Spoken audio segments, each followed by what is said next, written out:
Welcome back to the Jeremiah Show. Kendra Erika is my special guest today. We're listening to Body Language.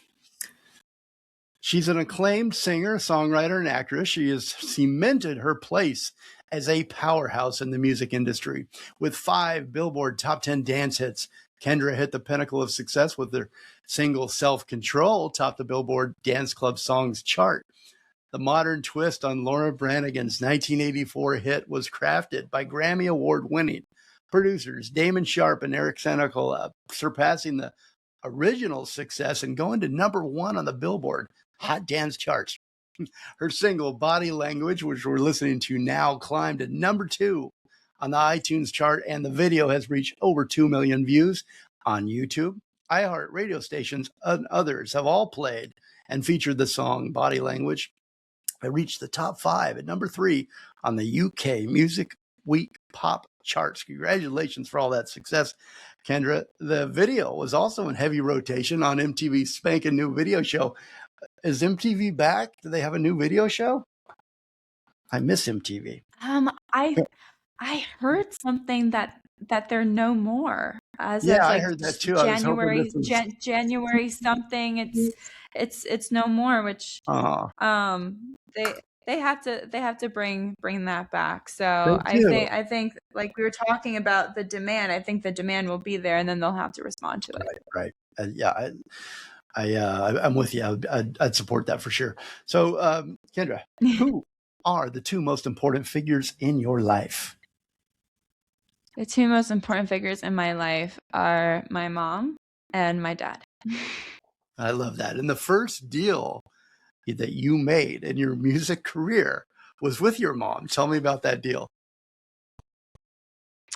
Well, if you're talking about the collegiate deal, then I will talk about that. Well, it was about 2012. 2012. When I graduated high school, and I was 18, and of course when you're 18, you're like, I want to do that, and I want to do that, because your prefrontal cortex is not developed yet. So I was like, I want to go off to LA. I want to go off to New York. I want to do the whole Disney thing. I want to be like on Nickelodeon. Heck, I could do it. My mom said, no, time out. She said, no. And she said, you're going to go to college and you're going to get a 4-year degree in something other than music and the arts. Perfect. Because she said, and after those 4 years, if you still want to pursue this avenue of performance, writing, recording, if you still want to pursue music, then I will support you. But you're going to go to college and get a 4-year degree in something other than music and arts. And so I went to Lynn University in Boca Raton, and I majored in communications, international business, and broadcast journalism. So you can imagine that I know the little media game. Also, retroactively and in retrospect, thinking and reflecting on this, I'm beyond grateful that she did, because being so young and landing in a climate that does have its, let's just say, its idiosyncrasies, I would have just been another statistic. I would have been, let's just say, I would have been on that new documentary on Netflix featuring a man who is guilty of a lot of stuff. Well, thank God. And thank God. And so, but I also want to thank her for saying, you're going to get a 4-year degree in something other than music and the arts.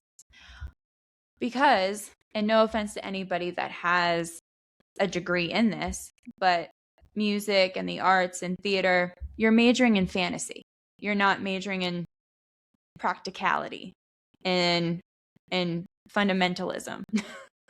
So I thank her for instilling sort of that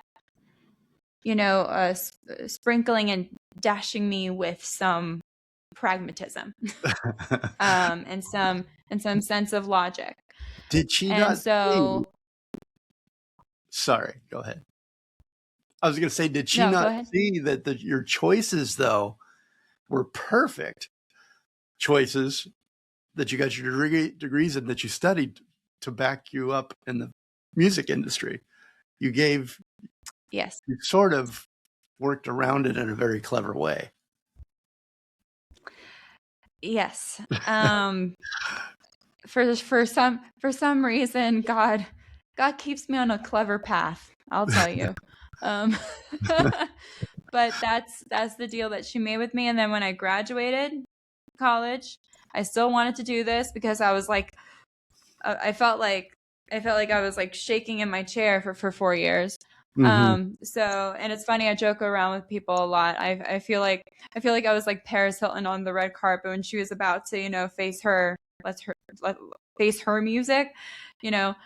I have to do my sentence because it's hot. So I felt like I had to complete my sentence in Yeah. order for me to do what I needed to do.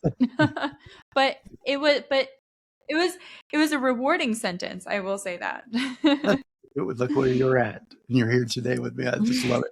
So, what kind of person is your mom? Like, describe her a little bit. She's your Mm. the most respected person in your life, who you admire most. Yeah, equally, I but don't my want to forget mom your and my dad. I dad got your dad. I got a question about your are the dad. most. Yeah, they're the two most respected people in my life, and both have their own individual roles in my life. My mom keeps me vigilant, Mm-hmm. and so does my dad. But my mom keeps me very. She puts the go getter in me, while my dad kind of puts more of that like strategic, sort of methodical touch with me, because he's an he's an attorney, so strategy is everything with him. But my mom, she's more of the street smart, go getter, commercial realtor. So she's all about just like do something and ask questions later. Dad says, But she still asks a lot of questions. But Mhm. her approach is more type A, and my dad is more on like the type C, and then I'm more of the type B. But my mom, yeah, my mom is from Long Island, so she doesn't play. street smart. She's got. Very, very, very street smart, yeah. And my dad has more of that let's just say like ask for forgiveness and not permission sort of approach. I like that one. I use that one a lot. So he'd also tell you that Yeah. hard work beats talent. When talent doesn't work hard, an expression that you like and use a lot. Was he referring to your Yes. early performances at your dinner parties?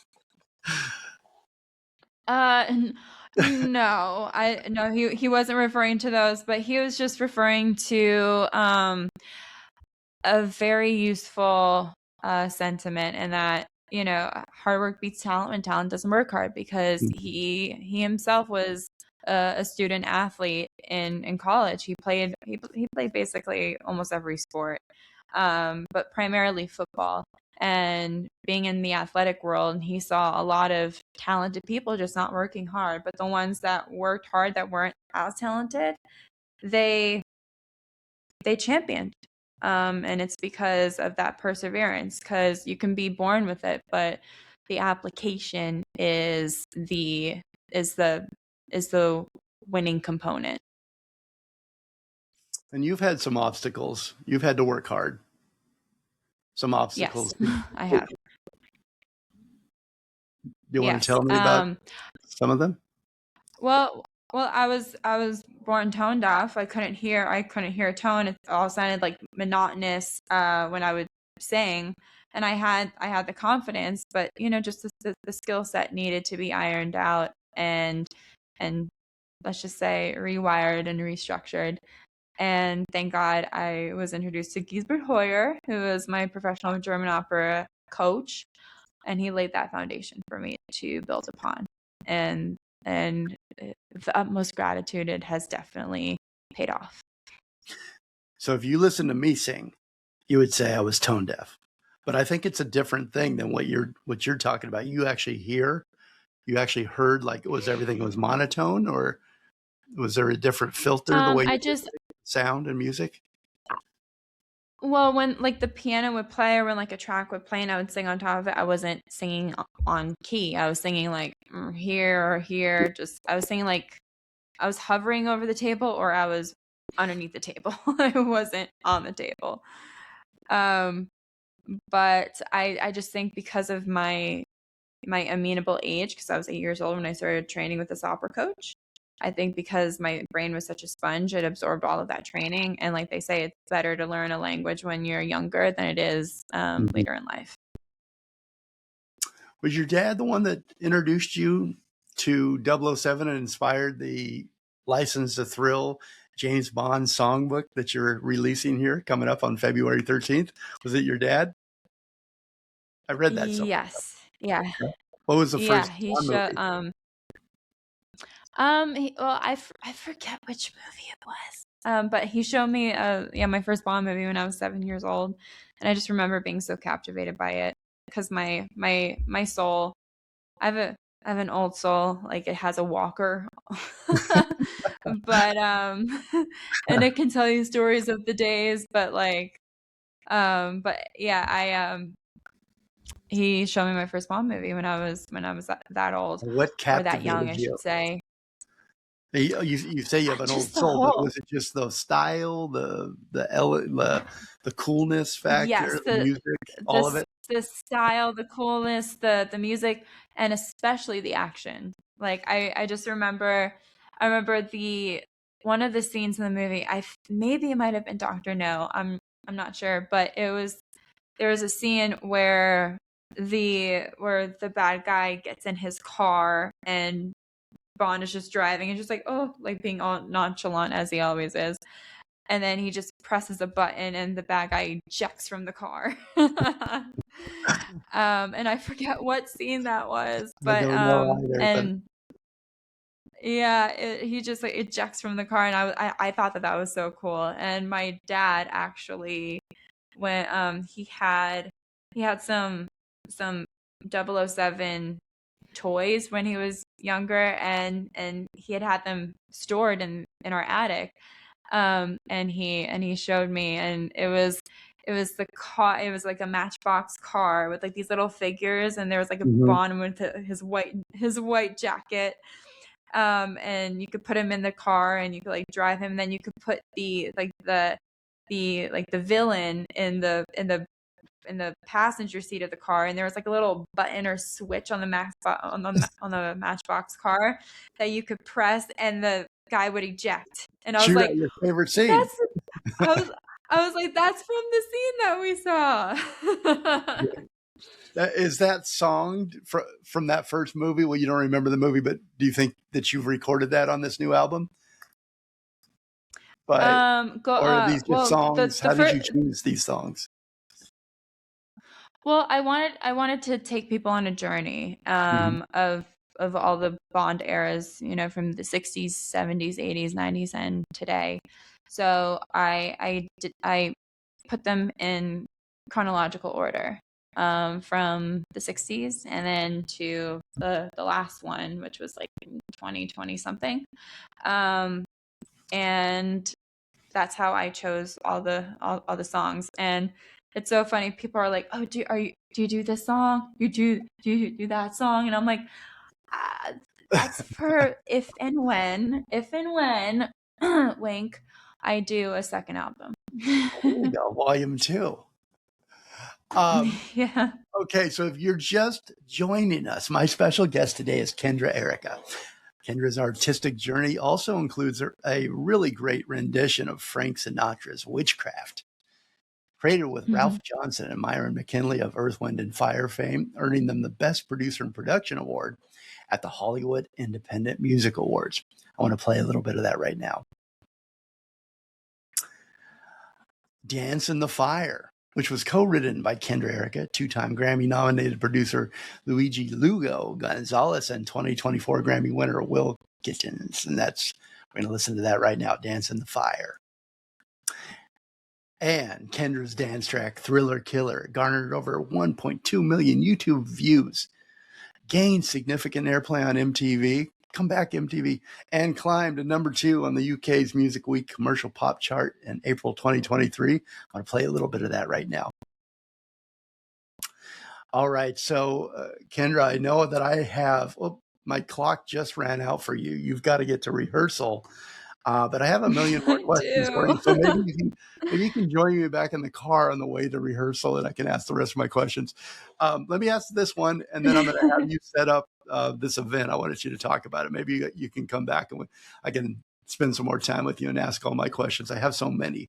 You're very fascinating to me. Yeah. So thank you for being here. Thank you.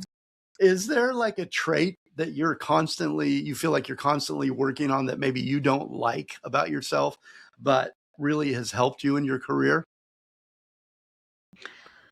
I'm constantly working on trying not to get in my own head. That's hard. Yeah, because I'm very cerebral.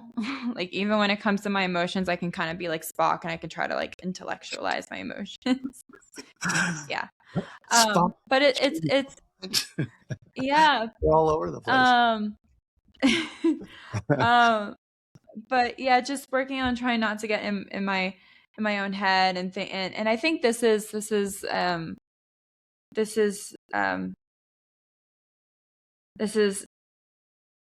kind of, I wouldn't say ubiquitous with a lot of artists, but because I know a lot of artists like live primarily in here and they don't really use this, which gets them into trouble a lot. But for me, I'm more cerebral, and sometimes I'm like, in the past, I've been like a minor saboteur, not so much because I know in my heart, like my heart was the one that was like pushing me and guiding me and pulling me towards what I was supposed to do and keeping that tenacity and perseverance. But yeah, I would just overthink a lot of the times, and sometimes, especially what I've learned is for myself is I can't overthink. I just have to do. Mm-hmm. I just have to run towards it and not be like, should I? Oh, it's too late. It's already midnight. Okay, gotta go to bed. Like, yeah. So, but when you overthink, you procrastinate, and you're not applicating and you're not applying yourself, and you're not just going. And I think especially in this year, and I believe I have made a lot of great strides in keeping my mental health, as you will. Mm-hmm. In an aware place. And especially in this year, it's like the year of the horse, and we just gotta gallop and giddy up and get after it. I like that. So speaking of galloping, getting up, and just doing it, get the new album, February 13th. Yes. Kendra Erika, License to Thrill, the James Bond songbook. And if you are in Las Vegas or just need to get out of town and go to Las Vegas, go there, go to the space in Las Vegas. Kendra Erika, again, License to Thrill. It's an album release showcase on February 15th, 8:00 p.m. to 9:30. Step into a world of glamour, intrigue, and unforgettable music. From smoky jazz interpretations to bold cinematic arrangements, this showcase reimagines the Bond legacy through Kendra's signature sultry vocals and striking stage presence, enhanced by evocative visual storytelling and inspired by the Bond films. The performance immerses audiences in a rich cinematic atmosphere. The evening opens with a red carpet arrival for VIP guests before everyone settles in and get that VIP experience. It's your access to the License to Thrill album release showcase, followed by a live performance by Kendra Erika. It's a one-night-only musical experience crafted to thrill. Get your tickets at thespacelv.com. Event Kendra Erika, License to Thrill album release showcase. And you can find Kendra Erika on our website at kendraerika.com, Facebook, Kendra Erika Music, X, Kendra_Erika, and on Instagram at Kendra Erika. If you forget all those, I found everything on her website, so you can go there and have a great time talking to Kendra. have a great rehearsal, and can't wait to hear the rest of this License to Thrill James Bond songbook. Yes. 00, have a great 00 day. 00 day. Oh, by the way, how's your golf game these days? Oh, it's good. It's great. Okay. It's in full swing. You're very clever with words. I love it. Kendra, thank you so much. I'll talk to you. I'll talk to you soon, hopefully. Bye-bye. Yes. Communicate, but listen more and evolve.